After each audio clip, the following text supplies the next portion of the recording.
بسم اللہ الرحمن الرحیم۔ السلام علیکم دوستو، آج کی ویڈیو میں ہم شام کی فتح کے بارے میں بتائیں گے کہ کس طرح سے حضرت ابو بکر صدیق رضی اللہ تعالی عنہ نے شام کی فتح کے لیے لشکر روانہ کیے، ان لشکروں کے کمانڈر کون کون تھے، اور پھر حضرت خالد بن ولید رضی اللہ تعالی عنہ نے لشکر کی کمانڈ کس طرح سے کی، کس طرح سے دیگر صحابہ کرام رضوان اللہ اجمعین نے ان فتوحات میں اپنا کردار ادا کیا۔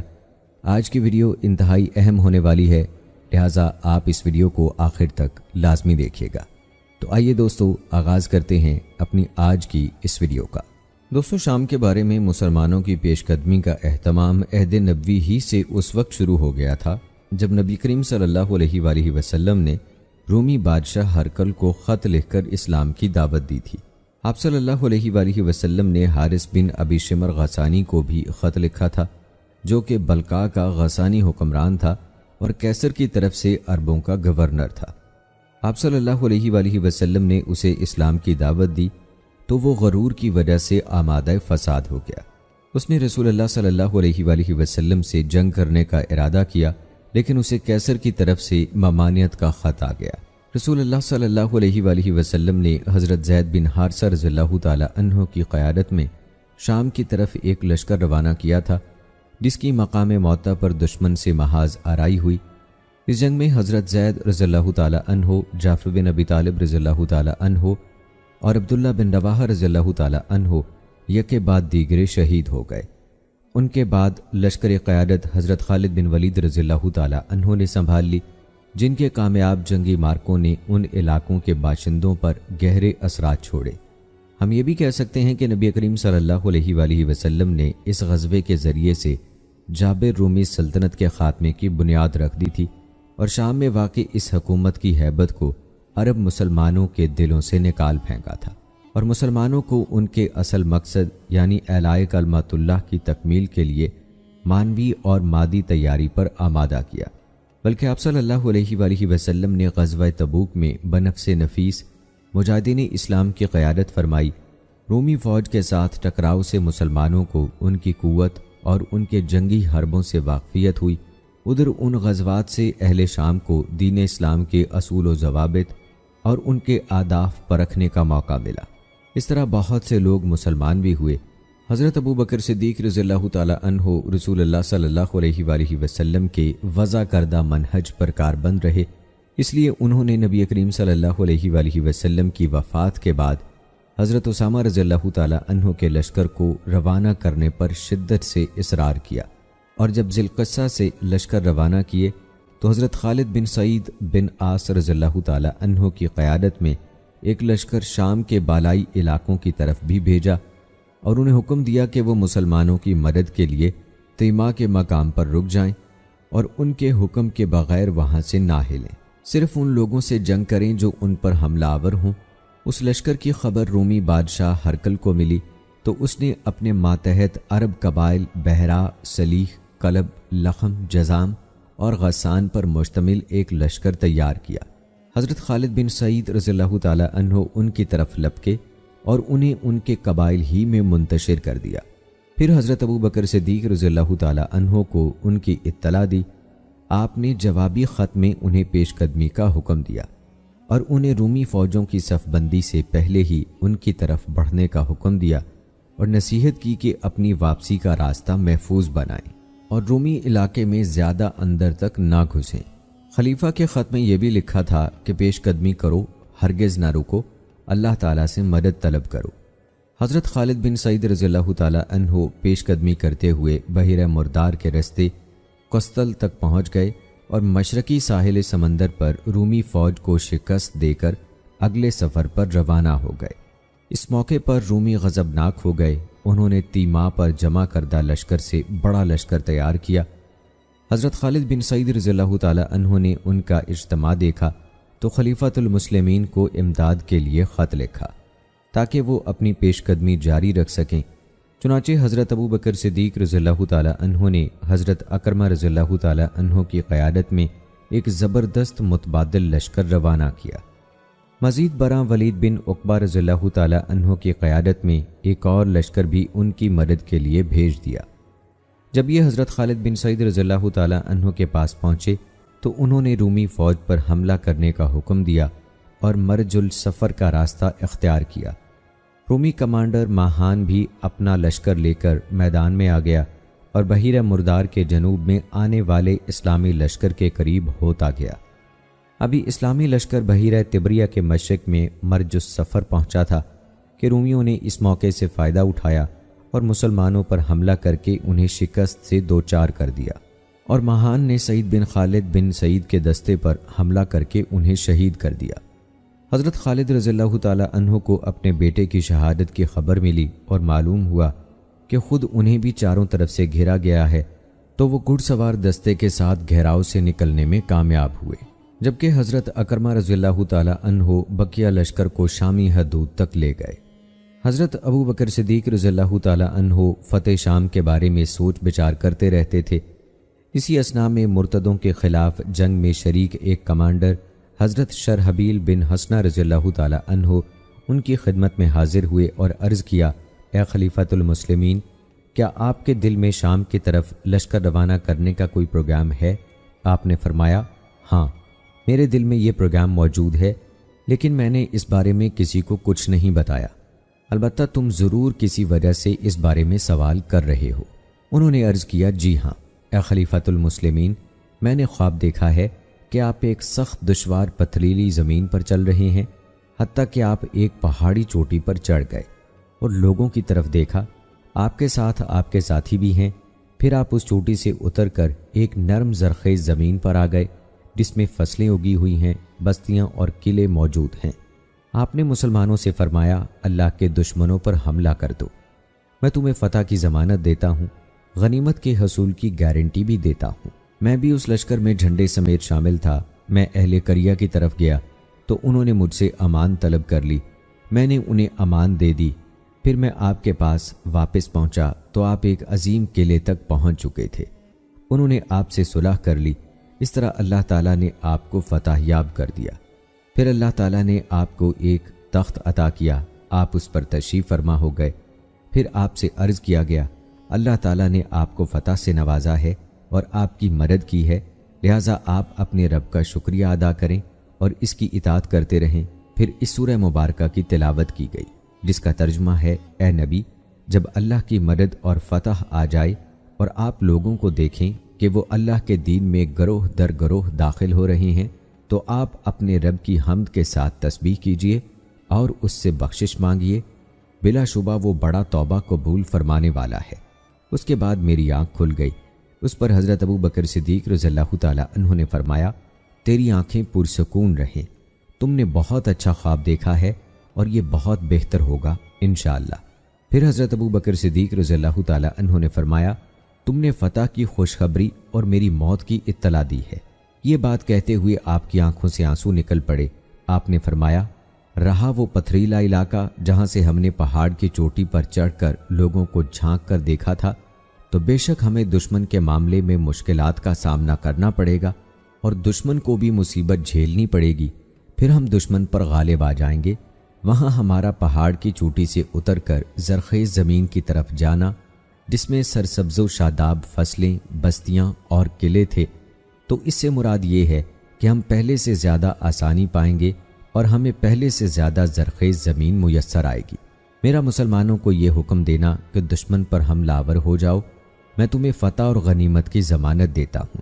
تو اس کا مطلب یہ ہے کہ مسلمان عنقریب مشرکین کے ملک پہنچ جائیں گے اور میں انہیں جہاد، اجر و ثواب اور غنیمت کی ترغیب دیتا ہوں جو ان میں تقسیم کی جائے گی۔ وہ اسے قبول کریں گے اور تمہارے ہاتھ میں موجود جھنڈا جسے لے کر تم دشمن کی بستی میں داخل ہوئے، انہوں نے تم سے امان طلب کی اور تم نے انہیں امان دے دی، تو اس کا مطلب یہ ہے کہ تم اس علاقے کو فتح کرنے والے کمانڈروں میں سے ایک ہوگے اور اللہ تعالیٰ تمہارے ہاتھوں فتح دے گا۔ اور رہا وہ قلعہ جسے اللہ تعالیٰ نے میرے لیے فتح کرایا، تو یہ وہ علاقہ ہے جسے اللہ تعالیٰ میرے لیے فتح یاب کرائے گا۔ وہ تخت جس پر میں بیٹھا تھا، تو اس کی تعبیر یہ ہے کہ اللہ تعالیٰ مجھے اعزاز سے نوازے گا اور مشرکین کو ذلیل و رسوا کرے گا۔ اللہ تعالیٰ کا ارشاد ہے، اور حضرت یوسف نے اپنے والدین کو تخت پر اونچا بیٹھایا، اور مجھے اللہ کا شکر اور اطاعت کرنے کا جو حکم دیا گیا اور مجھے سورہ النصر کی تلاوت سنائی گئی تو اس امر میں مجھے میری موت کی اطلاع دی گئی۔ یہ اس لیے کہ اللہ تعالیٰ نے یہ صورت نازل کر کے خود اپنے نبی کو ان کی موت کی خبر دی تھی، اور آپ صلی اللہ علیہ وآلہ وسلم کو علم ہو گیا تھا کہ اس صورت کے ذریعے آپ کو آپ کی موت کی خبر دی جا رہی ہے۔ پھر حضرت ابو بکر صدیق رضی اللہ تعالی عنہ کی آنکھوں سے آنسو جاری ہو گئے، اور آپ نے فرمایا، میں ضرور نیکی کا حکم دوں گا، برائی سے منع کروں گا، اللہ کی شریعت کے تارکین سے جہاد کروں گا، میں مشرکین کی طرف مشرق و مغرب میں لشکر روانہ کروں گا، حتیٰ کہ وہ اس بات کی گواہی دیں کہ اللہ ایک ہے اور اس کا کوئی شریک نہیں، یا ذلیل و رسوا ہو کر جزیہ دینے لگیں۔ یہ اللہ اور اس کے رسول صلی اللہ علیہ وآلہ وسلم کا طریقہ ہے۔ پھر جب اللہ تعالیٰ مجھے اس دنیا سے اٹھا لے گا تو مجھے عاجز، سست اور مجاہدین کے ثواب میں بے رغبتی کرنے والا نہیں پائے گا۔ یہ نیک خواب ان خوشخبریوں میں سے ایک ہے جن کے بارے میں رسول اللہ صلی اللہ علیہ وآلہ وسلم نے فرمایا تھا، نبوت میں سے صرف خوشخبریاں باقی رہ گئی ہیں۔ صحابہ نے عرض کیا، خوشخبریاں کیا ہیں؟ آپ صلی اللہ علیہ وآلہ وسلم نے فرمایا، اچھے خواب۔ یہ خواب حضرت ابو بکر صدیق رضی اللہ تعالی عنہ کے لیے ان کے دلی ارادوں کو عملی شکل دینے کے لیے مہمیز کا باعث بنا، لہذا انہوں نے شام کی جنگ کے لیے خصوصی مجلس مشاورت منعقد کی۔ حضرت ابو بکر صدیق رضی اللہ تعالی عنہ نے اپنی حزیمت، حسن عمل اور اللہ پر توکل کرتے ہوئے یہ کام شروع کر دیا اور اس اچھے خواب سے نیک شگون لیا۔ اور آئیے دوستو اب تذکرہ کرتے ہیں رومیوں سے جنگ کے لیے مشاورت کے بارے میں۔ دوستو، جب حضرت ابو بکر صدیق رضی اللہ تعالی عنہ نے شام کی فتح کے لیے لشکر روانہ کرنے کا ارادہ کیا تو انہوں نے مشورے کے لیے حضرت عمر رضی اللہ تعالی عنہ، حضرت عثمان رضی اللہ تعالی عنہ، حضرت علی رضی اللہ تعالی عنہ، حضرت طلحہ، حضرت زبیر اور حضرت عبد الرحمن بن عوف رضی اللہ تعالی عنہ کو طلب کیا۔ جب یہ حضرات آپ کی خدمت میں حاضر ہوئے تو آپ نے فرمایا، بے شک ہم پر اللہ تعالیٰ کی بے شمار نعمتیں ہیں اور ہمارے اعمال ان کا بدلہ نہیں اتار سکتے۔ اللہ تعالیٰ کا بے حد حساب اور شکر ہے جس نے تمہیں متحد و متفق کیا، تمہاری ذاتی رنجشیں ختم کی، تمہیں اسلام کی ہدایت عطا فرمائی اور تم سے شیطان کو دور کیا۔ اب شیطان کو تمہاری طرف سے شرک میں مبتلا ہونے کی امید نہیں رہی، نہ تم کوئی اور معبود بناؤ گے۔ آج عرب ایک متحد امت ہیں جو ایک باپ اور ماں کی اولاد ہیں۔ میں نے تمہیں رومیوں سے جنگ کے لیے شام بھیجنے کا ارادہ کیا ہے، جو اس میں مارا گیا وہ شہید ہے۔ اللہ تعالیٰ نے نیک کام کرنے والوں کے لیے بہترین بدلہ تیار کر رکھا ہے۔ جو زندہ رہا وہ دین اسلام کا دفاع کرتے ہوئے زندہ رہے گا اور اللہ تعالیٰ پر مجاہدین کا اجر و ثواب واجب کرنے والا ہوگا۔ یہ میری رائے ہے، اب آپ میں سے ہر شخص اپنی رائے بیان کرے۔ اس پر حضرت عمر بن خطاب رضی اللہ تعالی عنہ کھڑے ہوئے۔ انہوں نے اللہ تعالیٰ کی حمد و ثنا بیان کرنے کے بعد فرمایا، سب تعریفیں اس اللہ کے لیے ہیں جو اپنی مخلوق میں سے جسے چاہتا ہے خیر و برکت سے نوازتا ہے۔ اللہ کی قسم، جس معاملے میں بھی ہم نے آپ کے ساتھ مقابلہ کیا، آپ اس میں ہمیشہ سبقت لے گئے۔ یہ اللہ تعالیٰ کا خصوصی فضل و کرم ہے، وہ جسے چاہتا ہے اسے نواز دیتا ہے۔ اللہ کی قسم، میں آپ سے اسی مقصد کے لیے ملاقات کرنا چاہتا تھا جو آپ نے ابھی ابھی بیان کیا ہے، لیکن اللہ تعالیٰ کو یہی منظور تھا کہ میں یہ بات آپ سے نہ کر سکا، حتیٰ کہ آپ نے ابھی ابھی خود ہی اس کا تذکرہ کر دیا۔ یقیناً آپ کی رائے صحیح ہے، اللہ آپ کو ہدایت کے رستوں کی مزید توفیق عطا فرمائے۔ رومیوں پر پے در پے لشکر بھیجے، ان پر پیدل اور گھڑ سوار لشکروں کے ذریعے مسلسل حملے کیجیے، یقیناً اللہ تعالیٰ اپنے دین کی مدد کرے گا، اسلام اور مسلمانوں کو عزت دے گا اور اپنے رسول سے کیا ہوا وعدہ پورا فرمائے گا۔ اس کے بعد حضرت عبد الرحمن بن عوف رضی اللہ تعالی عنہ کھڑے ہوئے اور عرض کی، اے خلیفہ رسول، بے شک رومی بڑی مضبوط قوت اور بھرپور جنگی صلاحیتوں کے مالک ہیں۔ اللہ کی قسم، میری رائے یہ ہے کہ آپ گھڑ سوار دستوں کے ذریعے حملہ کرنے کی بجائے چھوٹے لشکر روانہ کریں جو ان کے قریبی علاقوں میں اچانک حملہ کر کے واپس آ جائیں۔ پھر آپ دوسرا لشکر بھیجیں، وہ بھی حملہ کر کے لوٹ آئے۔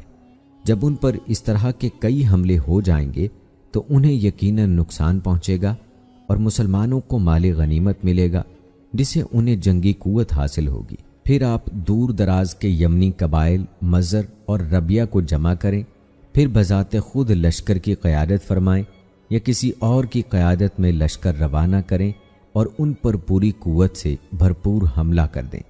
پھر وہ بیٹھ گئے۔ اب حضرت ابو بکر صدیق رضی اللہ تعالی عنہ نے حضرت عثمان رضی اللہ تعالی عنہ کو مخاطب کرتے ہوئے فرمایا، آپ کی کیا رائے ہے؟ اللہ آپ پر رحم و کرم فرمائے۔ اس پر حضرت عثمان رضی اللہ تعالی عنہ کھڑے ہوئے، انہوں نے اللہ تعالیٰ کی حمد و ثنا بیان کی، نبی مکرم صلی اللہ علیہ وآلہ وسلم پر درود بھیجا اور عرض کیا، میری رائے یہ ہے کہ آپ مسلمانوں کے خیر خواہ ہیں، ان پر نہایت شفیق ہیں۔ جب آپ کوئی بہتر خیر خواہی اور رشد و ہدایت والی رائے اختیار کریں تو آپ اس پر پورے عزم کے ساتھ عمل پیرا ہوں، ہمیں آپ کے اخلاص اور خیر خواہی پر مکمل بھروسہ ہے۔ یہ سن کر حضرت طلحہ، حضرت زبیر، حضرت سعد، حضرت ابو عبیدہ، حضرت سعید بن زید رضی اللہ تعالی عنہم اور دیگر حاضرین مجلس مہاجرین اور انصاری روثا نے عرض کیا، حضرت عثمان رضی اللہ تعالی عنہ نے بالکل سچ فرمایا ہے، بے شک آپ اپنی رائے پر عمل کر گزریں، ہم آپ کی فرما برداری کریں گے، آپ کا حکم سنیں گے، آپ کی حکم عدولی نہیں کریں گے، نہ آپ کی رائے کو رد کریں گے۔ اسی طرح کی باتیں تمام حضرات نے یکے بعد دیگرے کی۔ حضرت علی رضی اللہ تعالی عنہ اس اثنا میں خاموش بیٹھے تھے۔ حضرت ابو بکر صدیق رضی اللہ تعالی عنہ نے فرمایا، ابو الحسن آپ کی رائے کیا ہے؟ انہوں نے عرض کیا، میری رائے یہ ہے کہ آپ کا ہر فیصلہ مبارک ہے، آپ کی رائے بڑی بابرکت ہے، آپ اپنی قیادت میں لشکر لے کر جائیں یا کسی کی قیادت میں لشکر روانہ کریں، انشاءاللہ آپ کو فتح ملے گی۔ اس پر حضرت ابو بکر صدیق رضی اللہ تعالی عنہ نے فرمایا، اللہ آپ کو خیر کی خوشخبری دے، آپ کو یہ کیسے علم ہوا کہ ہمیں ہی فتح ہوگی؟ حضرت علی رضی اللہ تعالی عنہ نے عرض کیا، میں نے رسول اللہ صلی اللہ علیہ وآلہ وسلم کو فرماتے ہوئے سنا ہے، میری امت کا ایک گروہ قیامت تک غالب رہے گا۔ یہ سن کر حضرت ابو بکر صدیق رضی اللہ تعالی عنہ نے فرمایا، سبحان اللہ، یہ کیسی شاندار حدیث ہے، آپ نے مجھے خوش کر دیا، اللہ آپ کو دنیا اور آخرت میں خوش و خرم رکھے۔ پھر حضرت ابو بکر صدیق رضی اللہ تعالی عنہ خطاب عام کے لیے کھڑے ہوئے، آپ نے اللہ تعالیٰ کی حمد و ثنا بیان کی اور نبی کریم صلی اللہ علیہ وآلہ وسلم پر درود و سلام بھیجا۔ پھر فرمایا، اے لوگو، بلا شبہ اللہ تعالیٰ نے تمہیں اسلام کی نعمت دے کر تم پر بڑا احسان کیا، تمہیں جہاد کے ذریعے سے معزز کیا، تمہیں دین اسلام کے ذریعے دوسرے ادیان پر فضیلت دی، لہذا اللہ کے بندو، رومیوں سے جنگ کے لیے تیار ہو جاؤ، شام کی طرف روانہ ہونے کی تیاری کرو، اب میں تمہارے امراء مقرر کرنے والا ہوں اور انہیں تمہارا کمانڈر بنانے لگا ہوں، تم اپنے رب کی اطاعت کرنا، اپنے امراء کی خلاف ورزی نہ کرنا اور اپنی نیت رضائے الہی کے لیے خاص رکھنا، سیرت و کردار بہتر سے بہتر بنانا اور کھانا پینا صحیح رکھنا، اللہ تعالیٰ پرہیزگاروں ہی کی مدد کرتا ہے اور احسان کرنے والوں کا ساتھ دیتا ہے۔ حضرت ابو بکر صدیق رضی اللہ تعالی عنہ نے حضرت بلال رضی اللہ تعالی عنہ کو حکم دیا، لوگوں میں اعلان کر دیجئے کہ وہ رومی دشمنوں سے جنگ کے لیے شام روانہ ہونے کی تیاری کریں۔ اس مشورے سے ہمیں حضرت ابو بکر صدیق رضی اللہ تعالی عنہ کے منہج کا علم ہوتا ہے کہ وہ اہم ترین معاملات پر اہل بصیرت سے مشاورت کے بعد ہی کوئی فیصلہ کرتے تھے۔ وہ اپنی طرف سے کوئی فیصلہ نہیں ٹھونستے تھے، بلکہ اپنی شورا سے مشورے کے بعد کسی مناسب رائے پر عمل کرتے تھے۔ رسول اللہ صلی اللہ علیہ وآلہ وسلم کا طریقہ مبارک بھی یہی تھا۔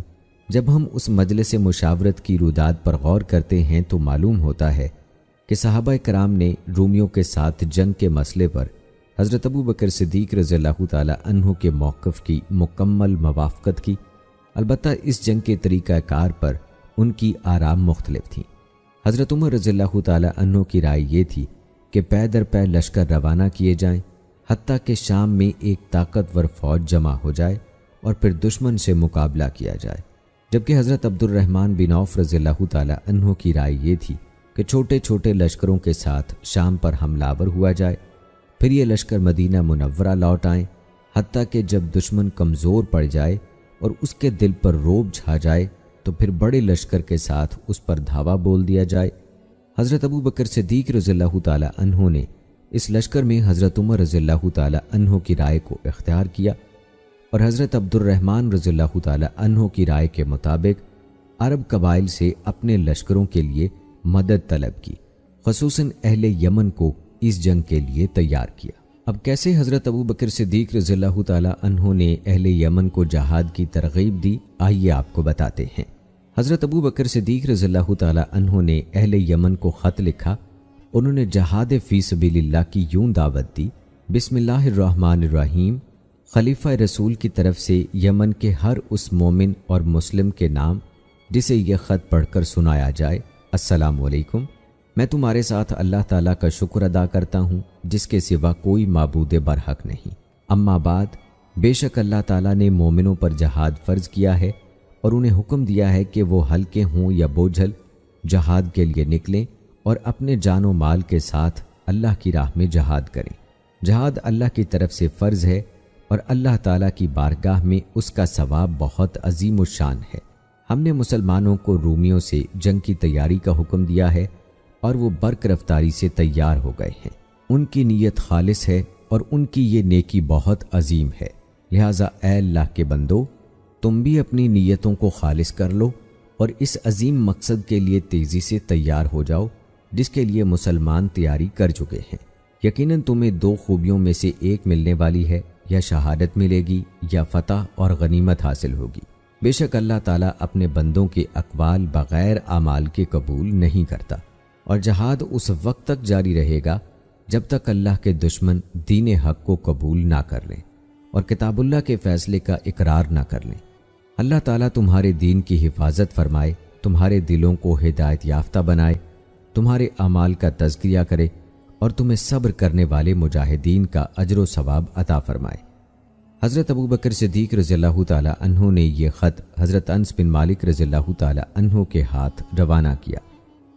اس خط سے حضرت ابو بکر صدیق رضی اللہ تعالی عنہ کی طرف سے مسلمانوں کو جہاد کی ترغیب دینے اور انہیں جہاد فی سبیل اللہ کے لیے اکٹھا کرنے کے کردار اور کاوشوں کا علم ہوتا ہے۔ ان کے اس عمل کو جنگی تیاری قرار دیا جا سکتا ہے۔ اہل یمن کے نام حضرت ابو بکر صدیق رضی اللہ تعالی عنہ کے خط سے واضح ہوتا ہے کہ جہاد کے دو بنیادی مقاصد ہیں۔ نمبر 1، مسلمانوں کے اسلام کی تحقیق و تصدیق، کیونکہ اللہ تعالیٰ اپنے بندوں سے اعمال کے بغیر محض اقوال قبول نہیں کرتا، اور نمبر 2، غیر مسلموں سے جنگ کا اصل مقصد یہ ہے کہ وہ دین حق قبول کر لیں اور کتاب اللہ کے قانون کے آگے سر تسلیم خم کر دیں۔ یہی وہ سبب تھا جس نے اہل یمن کو یمن کے تمام اطراف و اکناف سے بھاری تعداد میں اکٹھا کر کے میدان جہاد میں لا کھڑا کیا۔ ہمیں معلوم نہیں کہ ان میں کوئی شخص مجبوراً جہاد کے لیے نکلا ہو، بلکہ یہ سب لوگ اپنی خوشی سے جہاد فی سبیل اللہ کے لیے نکلے۔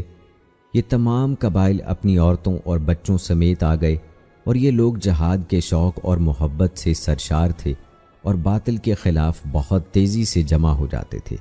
حضرت ابو بکر صدیق رضی اللہ تعالی عنہ کا خط لے کر اہل یمن کے پاس پہنچنے والے حضرت انس بن مالک رضی اللہ تعالی عنہ نے جب ایک ایک قبیلے میں جا کر یہ خط پڑھ کر لوگوں کو سنایا تو ان کا طرز عمل بڑا ایمان افروز تھا۔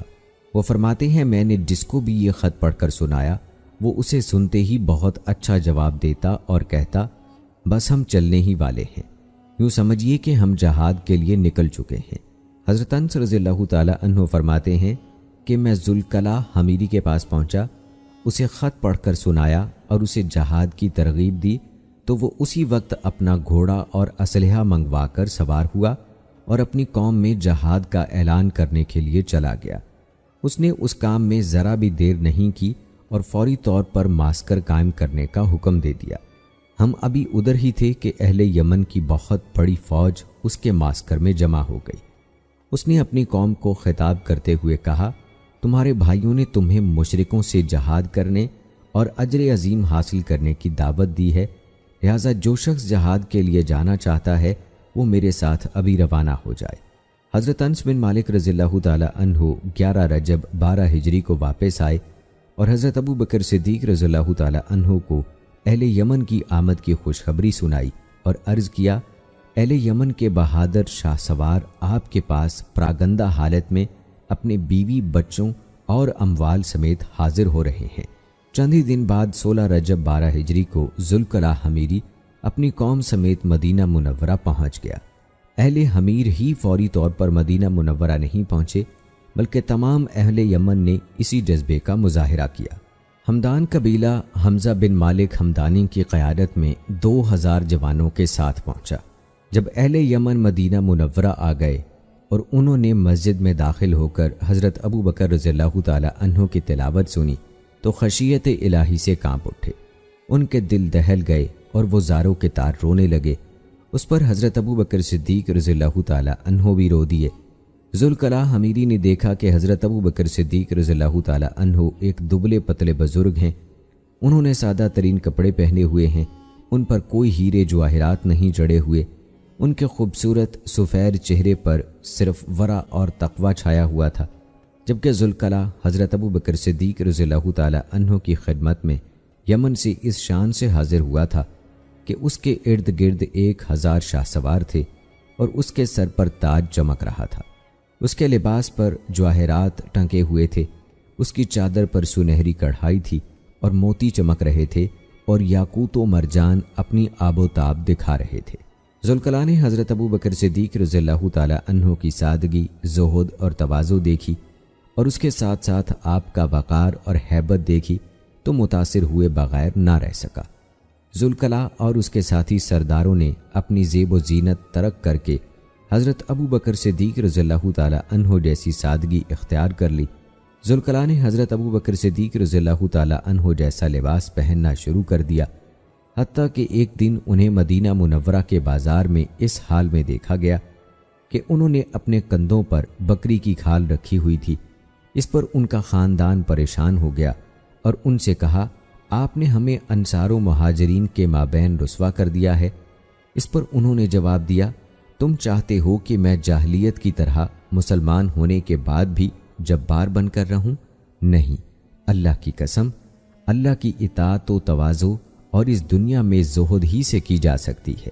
یمن کے تمام سرداروں نے ذوالکلاہ کی سیرت اپنائی، انہوں نے جواہرات سے لدے ہوئے تاج اتار دیے، ہیرے، جواہرات، موتیوں اور سنہری دھاگوں سے بنے ملبوسات ترک کر دیے اور مدینہ منورہ کے بازار سے کھردرے لباس خرید کر زیب تن کر لیے۔ حضرت ابو بکر صدیق رضی اللہ تعالی عنہ نے ان کے قیمتی ملبوسات اور جواہرات بیت المال میں جمع کر دیے۔ رسول اللہ صلی اللہ علیہ وآلہ وسلم کے بعد حضرت ابو بکر صدیق رضی اللہ تعالی عنہ کی زندگی اسلام کی بہترین عملی تصویر تھی۔ ان کی زندگی زبان حال سے دعوت اللہ دیتی تھی، اور کامیاب ترین نصیحت وہی ہوتی ہے جسے لوگ اپنی آنکھوں سے دیکھ لیں، اور بہترین ناصح وہ ہوتا ہے جو اپنا کردار پیش کرے نہ کہ گفتار۔ چنانچہ جب یمنی سرداروں نے رسول اللہ صلی اللہ علیہ وآلہ وسلم کے خلیفہ اور جزیرہ عرب کے حکمرانوں کو دیکھا کہ وہ بازاروں میں تجارت کرنے میں عیب محسوس نہیں کرتا، عام لوگوں کی طرح عبا پہنتا ہے اور سر پر پگڑی رکھتا ہے، تو وہ سمجھ گئے کہ سونے اور جواہرات سے مزین لباس سے بڑھ کر بھی ایک چیز ہے، اور وہ ہے انسان کا عظیم کردار۔ اس لیے انہوں نے بھی یہ مزین لباس ترک کر کے صدیق اکبر رضی اللہ تعالی عنہ کی سیرت اپنا لی۔ انہیں اللہ تعالیٰ اور ان لوگوں سے حیا آ گئی کہ وہ تو سنہرے تاج اور ہیرے موتیوں سے لدے پھرتے ہیں، اور رسول اللہ صلی اللہ علیہ وآلہ وسلم کا خلیفہ سادہ سی عبا زیب تن کیے ہوئے ہے۔ یہ دیکھ کر ان کے نفس تائب ہو گئے اور ان کی شاہانہ شان و شوکت اور امیرانہ جوش و خروش یوں ماند پڑ گیا جس طرح سورج کے آگے ننھے ننھے ستارے ماند پڑ جاتے ہیں۔ اللہ تعالی حضرت ابو بکر صدیق رضی اللہ تعالی عنہ پر اپنا خصوصی رحم و کرم فرمائے۔ وہ تواضع و انکسار میں بہت عظیم اور اپنی عظمت و مرتبت میں نہایت متواضع تھے۔ آئیے دوستو اب تذکرہ کرتے ہیں ان لشکروں کا جو کہ شام کی طرف روانہ کیے گئے تھے۔ حضرت ابو بکر صدیق رضی اللہ تعالی عنہ نے کس لشکر کا کس کو کمانڈر بنایا، تفصیل کے ساتھ آئیے آپ کو بتاتے ہیں۔ یزید بن ابی سفیان رضی اللہ تعالی عنہ کا لشکر یہ پہلا لشکر تھا جو بلاد شام کی طرف روانہ ہوا۔ اس کا ہدف دمشق فتح کرنا اور بقیہ 3 لشکروں کی معاونت کرنا تھا۔ ابتدا میں حضرت یزید رضی اللہ تعالی عنہ کا لشکر 3000 مجاہدین پر مشتمل تھا،